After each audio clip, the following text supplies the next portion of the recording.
La ley jubilatoria del gobierno derechista se fundamentó en el llamado déficit del sistema previsional. Sin embargo, no hay tal déficit, sino un sistemático vaciamiento. Los sucesivos gobiernos fueron trampeando el texto constitucional, reduciendo cada vez más los aportes patronales, aumentando el aporte obrero y también el financiamiento público, a través de impuestos sobre toda la población. Antes de 1996, el aporte patronal era del 14% de los salarios y el aporte obrero un 13%. En total sumaban un 27% de la masa salarial. La reforma del 96 llevó el aporte patronal al 12% y el aporte personal del trabajador al 15%, manteniendo la suma de 27% sobre el salario, pero aumentando la carga sobre los obreros. Pero además se crearon las AFAP, por lo que el aporte personal era distribuido, la mitad para el BPS y la otra mitad para las AFAP. En resumen, el BPS pasaría a percibir un 19,5%, 12 más 7,5 en lugar de un 27, y con eso debía servir no solo las jubilaciones, sino además todos los otros derechos laborales establecidos, seguro de desempleo, de enfermedad, etc.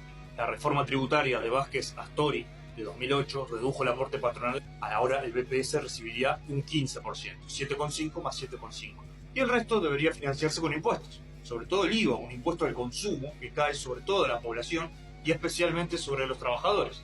La clase obrera pasaba a sostener cada vez más el sistema previsional. Pero la cosa no termina allí.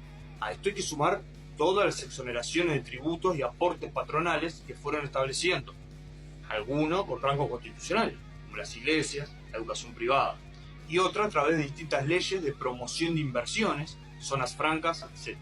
Estas exoneraciones totalizan un 26% de los aportes patronales. En vez de un 7,5, las patronales pagan un 5,6. De esta forma, el BPS recibe ahora un 13,1.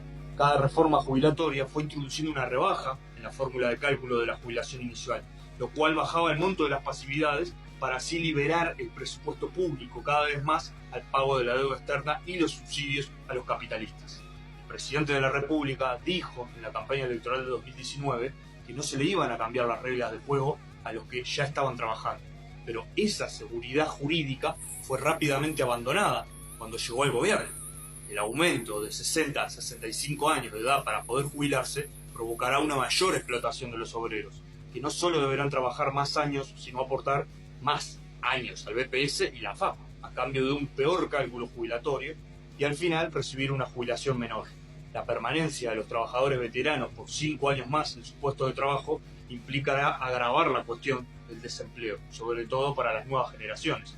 El desempleo juvenil es de los más altos y las consecuencias de esta reforma regresiva lo van a agravar.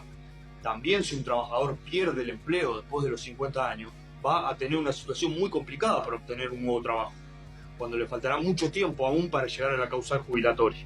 Las AFAP son una estafa al pueblo trabajador. Por cada 100 pesos que se retiene a un trabajador, la AFAP se queda con más de 20. El resto va a un fondo que se invierte y por el cual no hay garantía alguna de que se valorice. De hecho, en los últimos tiempos han sido más frecuentes que las inversiones den pérdida que ganancia. La AFAP nunca pierde porque cobra la comisión con independencia de si esa inversión es exitosa o ruinosa. El plebiscito, impulsado por las organizaciones de los trabajadores y los estudiantes y por sectores de izquierda, plantea 3 grandes ejes: restablecer la edad de retiro a los 60 años, aumentar la jubilación mínima al nivel del salario mínimo nacional, que implica un aumento de unos 4.000 pesos de inmediato para cientos de miles de jubilados, y la eliminación de las AFAP, es decir, de la estafa jubilatoria.